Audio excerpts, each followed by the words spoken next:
My name is Teresa Lockwood. I reside in Vineland, New Jersey. I have no idea. I can't, nope.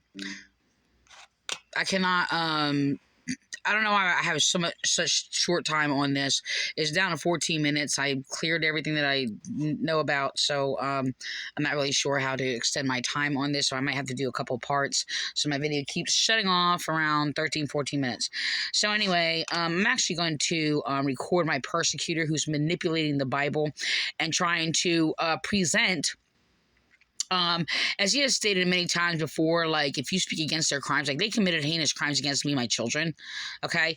And they are basically have claimed that if you judge them, that you're playing God. Okay, if you speak against their crimes, as they have falsely judged me with their malicious slander and actually had me jailed for crimes they committed. Okay, so they're playing these games, by the way, and they're trying to incorporate that with manipulation in our violent police department, who cooperated with them in committing heinous hate crimes against me and my children, by the way. And they're basically going around, oh, if you don't forgive, neither will God forgive you if you speak against their heinous crimes. These people are perverting the Bible for false guilt trips. As they claim that you're not allowed to speak against criminals. You're not allowed to speak against human traffickers, child rapists, people robbing you, raping you, whatever the case may be, and claiming you're not allowed to speak against them, but they will maliciously slander you and attack you. And rather somebody commits a crime against them, or they don't, they think they have the right to judge or falsely judge and do whatever they want to you. So they're claiming everybody else does not have rights or whatever. They basically have claimed that if you're Christian, and they said this to me, okay, and about me, if you're Christian, you'll surrender your rights. As these unjust oppressors, these Pharisaic, irreligious oppressors, have basically had me jailed and destroyed my children. Okay, I almost lost my children because of them. Okay, they actually had false witnesses falsify and commit perjury against me, by the way. Almost costing my children. Practically did. They actually destroyed them. Their false pastor sat there and admitted in a court before Judge Nicholas Lacavera and threatened to destroy me, and admitted to threatening to destroy me, by the way. And they just sat there and mocked and laughed at me, by the way, as they're committing all these heinous crimes, and they think they should get away with these crimes. So I just want you to know, so this William Clay, who's persecuting me, keeps basically copying my statements and teaching them and mixing it with a whole bunch of garbage, by the way. And they have, throughout the years, copied Bible passages and then copied statements I've made. A lot of statements I made and just mixed it with their garbage. So it's basically just abuse over and over. So he basically, there is something that offsets this from his pattern of before. How they respond is, if you basically speak against their crimes, their false doctrines, and their evil, as they're basically infecting society with their abominable sins against God, they will sit there and say, oh, we'll sit in Moses' seat. This is how they reply, perverting scripture. So now they're sitting there trying to pervert scripture, misinterpreting it, and where it says, am I in the place of God, spoken by Joseph.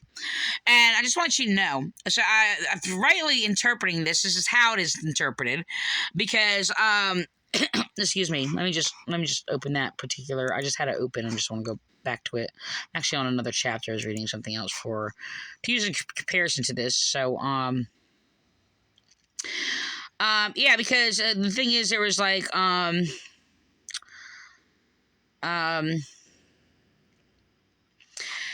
so okay, it says Genesis 50:19.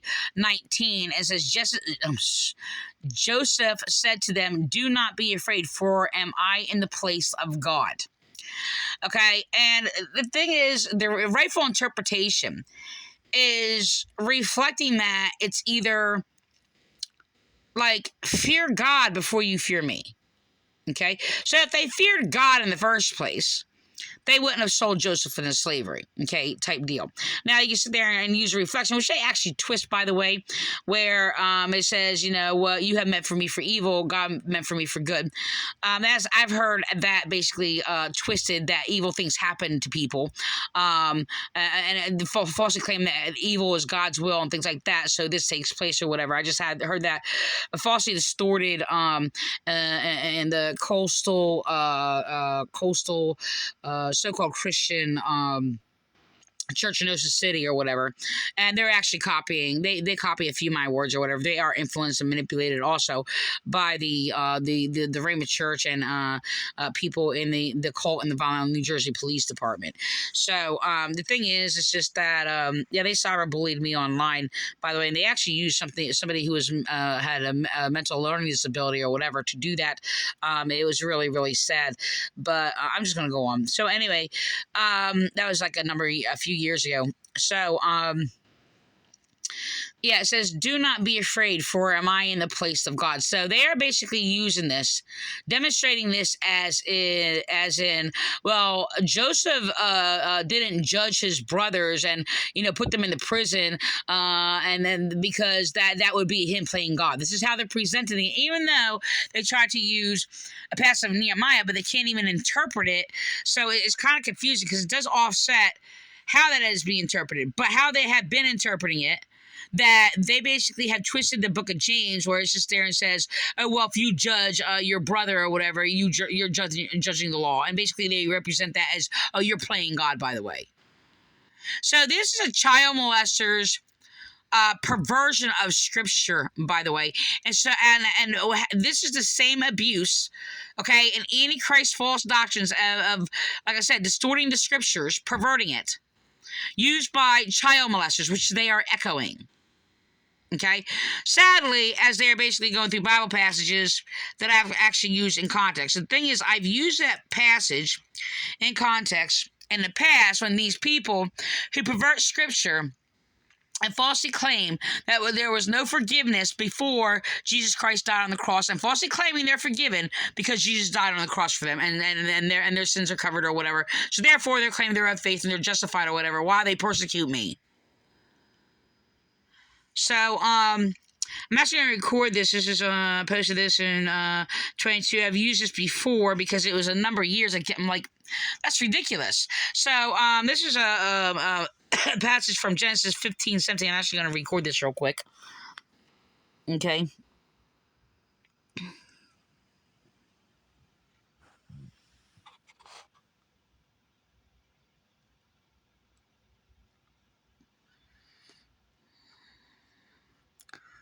So this is recorded, the whole recorded chapter from Genesis 50 to the side. And I'm going to go to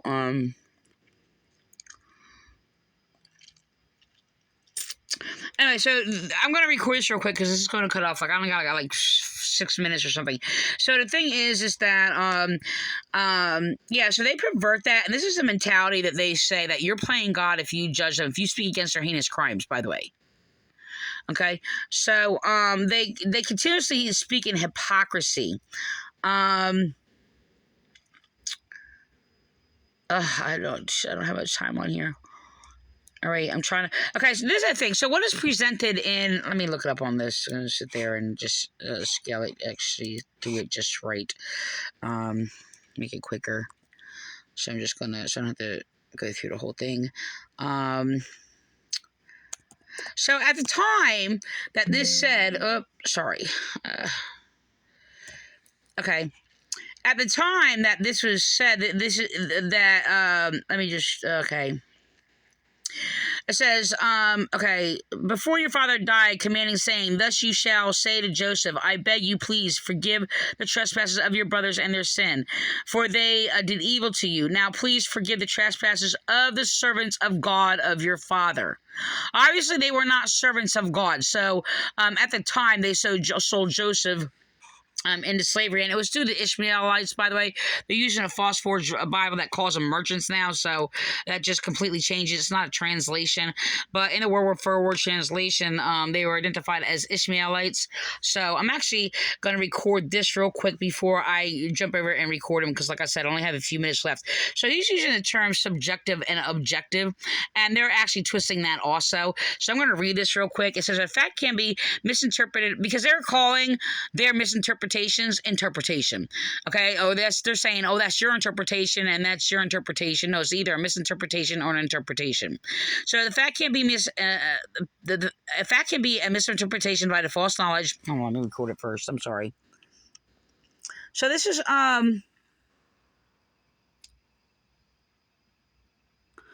my original writing that I made a little pic or whatever, and basically does reflect that of like subjective and objective, subjective and objective. So there's actually more details regarding that. You know what? I'm going to record this first because I don't know what's going to end.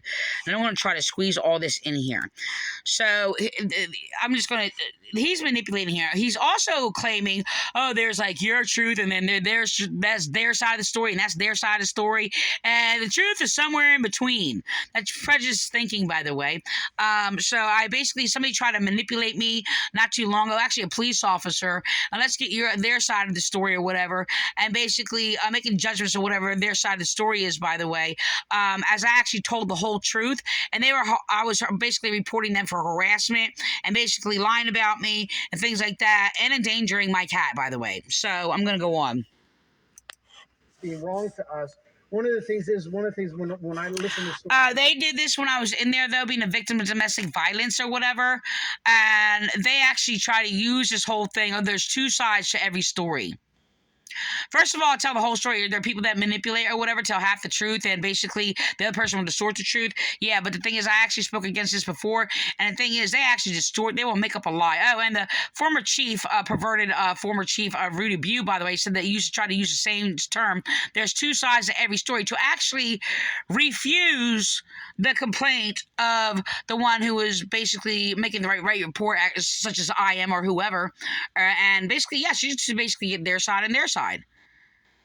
And basically, what they have done, though, is I told the whole side of the story. Now, the thing is, people do basically go from their viewpoint perspective, and mostly in what they see. And this is from my original teachings, by the way, from what they see from their viewpoint or whatever.